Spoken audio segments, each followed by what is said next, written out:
This episode is brought to you by LifeLock. It's Cybersecurity Awareness Month, and LifeLock has tips to protect your identity. Use strong passwords, set up multi-factor authentication, report phishing, and update the software on your devices. And for comprehensive identity protection, let LifeLock alert you to suspicious uses of your personal information. LifeLock also fixes identity theft, guaranteed or your money back. Stay smart, safe, and protected with a 30-day free trial at LifeLock.com/podcast. Terms apply.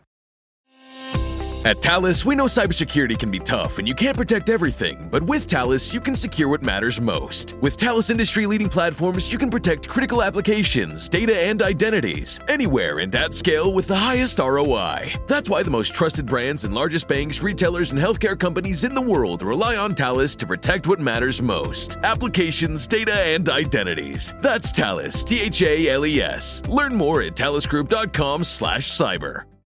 Hello, wild things.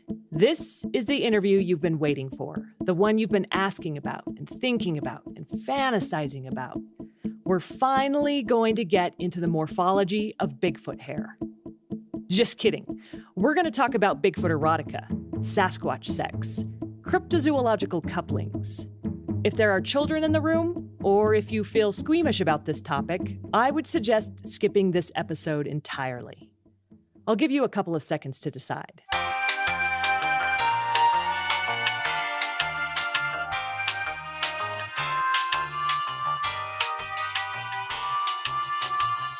Are you back? Okay, great. Meet Virginia Wade. She's a New York Times and USA Today best-selling author of erotica and erotic romance, and the creator of the Come for Bigfoot series. We met in a small glassed-in conference room at the public library in Parker, Colorado. And my God, if those nice librarians had known what we were talking about, but they'd never suspect. Because Virginia looks like a very nice housewife, like someone you'd know from the PTA. And you'd never pick her out either, especially since Virginia Wade is not her real name. And that's a tennis player's name. But I didn't bother to Google it when I chose the pen name. And then I found out later that it's a British tennis player's name. Whenever you Google it, I'll come up and then she'll come up and it's and then my book titles will come up. And it's oh dear, I really should have done a little bit of a Google check. How many people know your true identity? Not very many. Some people on a writer's forum that I'm on. I don't cross-pollinate different pen names either. I have other pen names besides Virginia Wade, but I don't cross-pollinate them. So each one is its own persona. Yeah, because they're different genres. The Christian fiction is not going to go very well with Come for Bigfoot. It's not going to go over. I totally love that you're writing Christian fiction too. All sorts of things like sweet westerns and some science fiction stuff. And then I just did a couple of novels under this kind of Clan of the Cave Bear genre-ish, ancient caveman romances and stuff like that. I don't know. Whatever crazy idea I have, I go for it. And then a lot of times I need a new pen name for it. So at what point did you decide to use a pen name? When you decided to do the erotica? Yeah, just specifically for erotica. Way back in 2011 was when I started her. And I think it was lurking around the Kindle boards, which is this writing community. They had some erotica writers on there that would come in and post every once in a while, and they would talk about, how much fun it was and how easy it was, and they're making a lot of money, and da-da-da. And I thought, God, and I'd been slogging away at this novel, and I really didn't know anything about erotica except for my husband had some penthouse letter books. I found them in the closet, hidden up on top. And I, as for research, I went through and I was reading those, and I thought, oh, that's what I'm supposed to do. That's how I'm supposed to write these stories, really, really raunchy and disgusting. I had no idea. I didn't even know who read erotica. I didn't have any clue. So the earlier stuff I published was pretty filthy, I must say. I don't know. I did read the first volume of Come for Bigfoot. My husband and I were actually reading it to each other in bed, and we were like, wow, this is intense. Yeah, I I think that turned out, I think I reread it a while ago, and I was kind of shocked. I was like, God, that turned out a lot darker than I thought, and and a lot more disturbing than I thought. But that was, yeah, I even admit that that was a disturbing story. And as those books go along, I think they become a little less disturbing. They kind of calm down a little, although there's still a ton of sex. Yeah. You got your sea legs under you, so to speak. Then it started off more like paranormal horror, creepy, gross, and then it kind of goes into more because family and love relationships, and because I wrote like 16 of them, so they evolve. I guess it evolved. You wrote 16 of them. Short stories, yeah. Are you done writing them? Are you still writing about Bigfoot?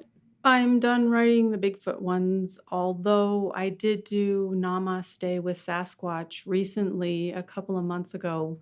It's a couple of stories set in the Colorado, in the Rocky Mountains, about a yoga retreat and the girls stumbling across, a Bigfoot. There wasn't as much yoga, though. It was more, it was a little more sex than yoga, I guess. But you didn't start with Bigfoot erotica, right? I wrote a few books under my real name, which I now kind of regret. I kind of wish I hadn't, but I didn't know anything about publishing when I got into it. And I made every mistake you could possibly make. But Virginia was like my first pen name. And then when it became really popular and the book started selling like crazy, and Amazon had a big crackdown on erotica.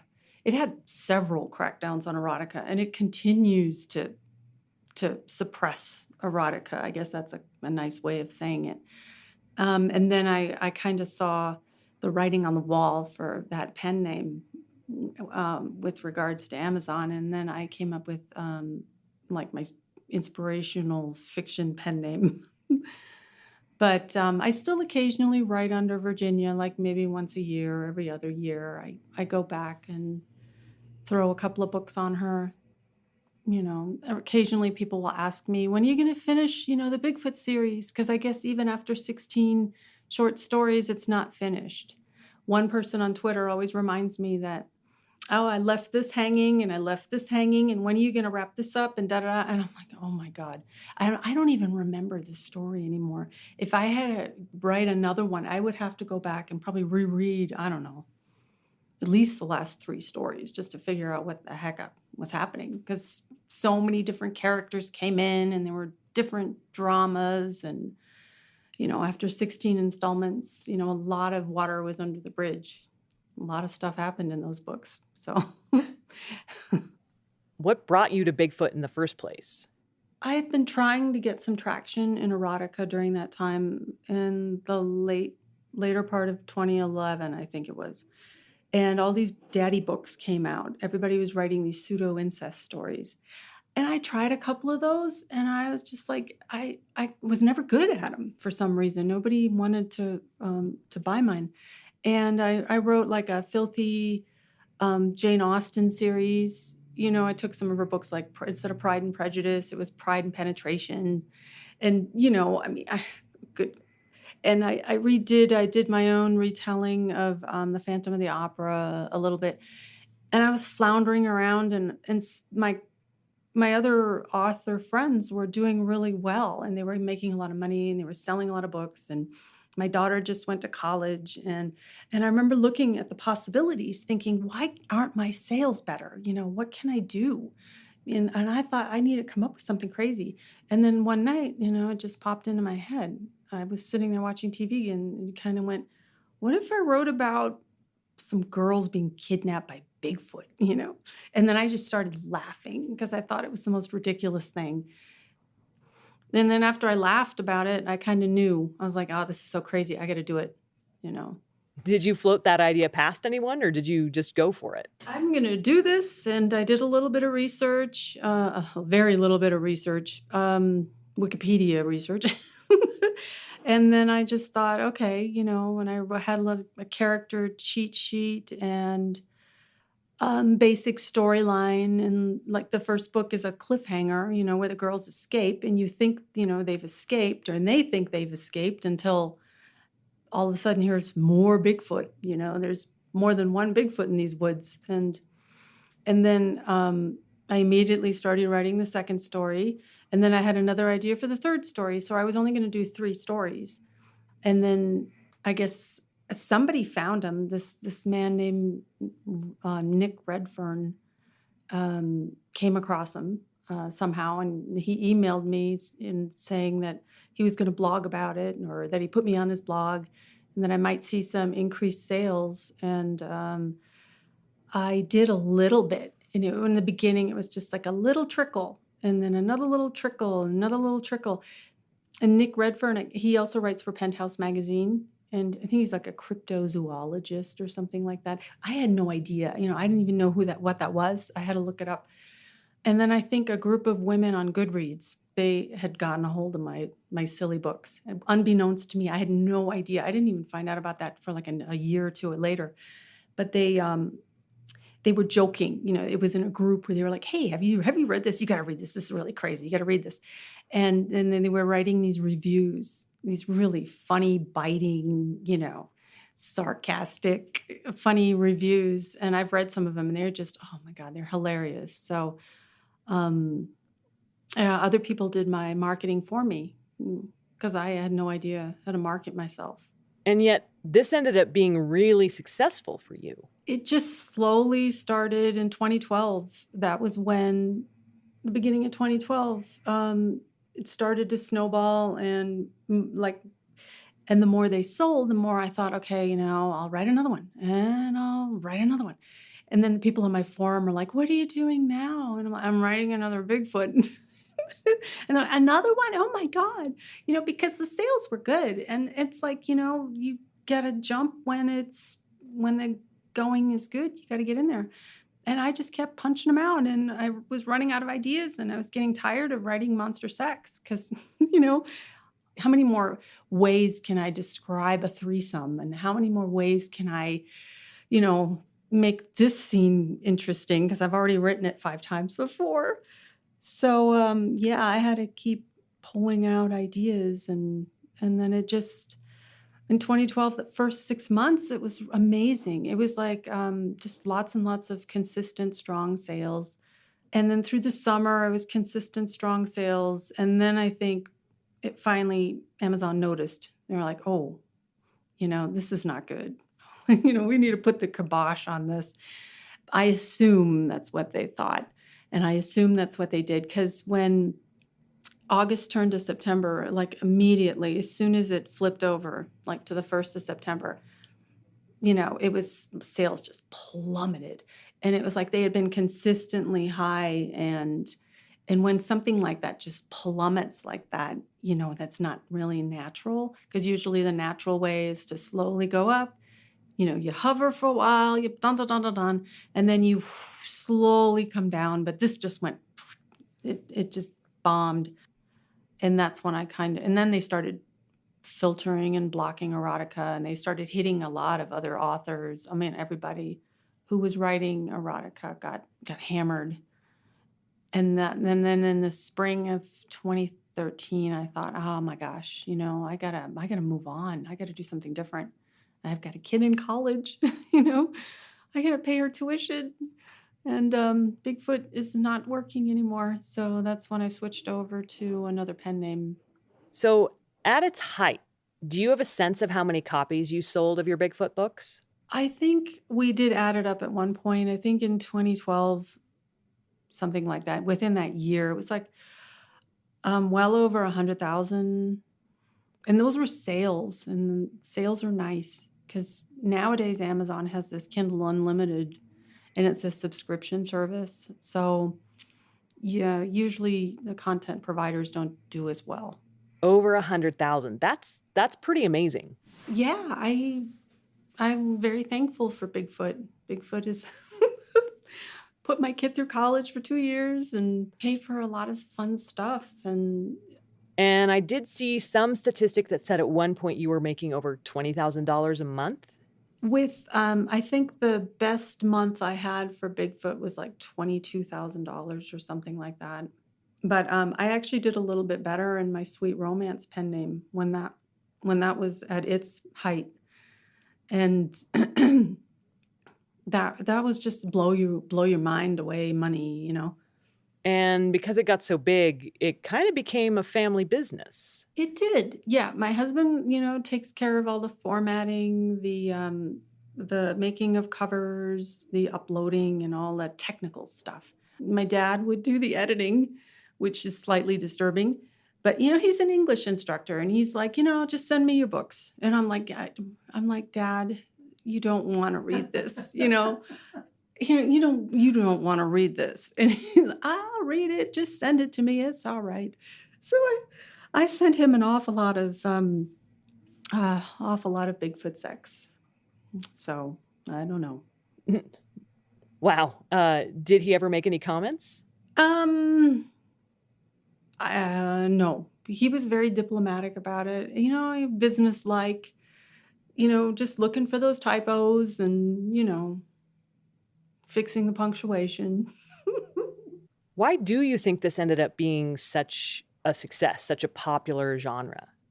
I think the timing and sheer luck, and just when I published, because it was easier to be seen. There weren't as many ebooks out there.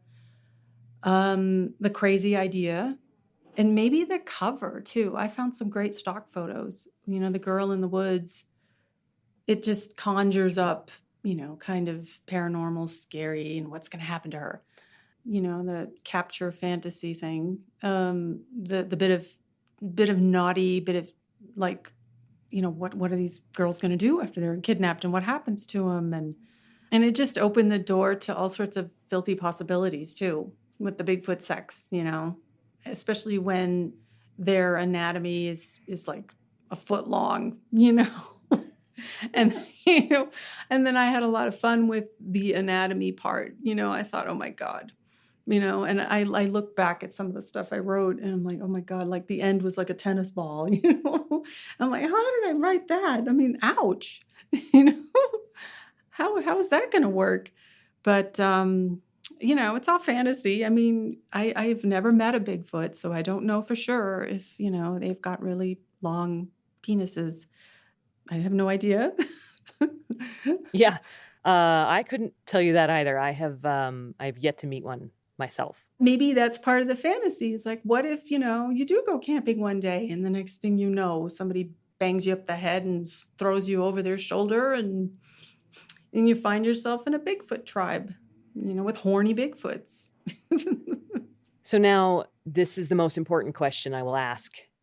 Do you think the Bigfoot is real? I don't know. I mean, people have seen footprints, there's that Bigfoot video of this hairy thing walking in the woods. I wouldn't say it isn't real. I wouldn't 100% say, yes, it exists. I'd like to leave the possibility open, the door open. It's just like when they ask, do you think aliens are real? And it's like, I don't know for sure, but I wouldn't say definitely one way or another, because I like the fantasy. I like thinking, well, maybe it is real, and every once in a while when we go to the mountains, I look around and I go, God, wouldn't that be weird if Leonard just stepped out of the woods, Leonard is one of the several Bigfoots, Big Feet, to make an appearance in Virginia Wade's series Come for Bigfoot. If you'd like to find out more, well, Google is your friend on this one. Maybe use an incognito window. And you can follow Virginia Wade on Twitter at Virginia Erotica. You can follow us too, although we're a little less risque, at Wild Thing Pod. And for more about Wild Thing, check out our website, wildthingpodcast.com.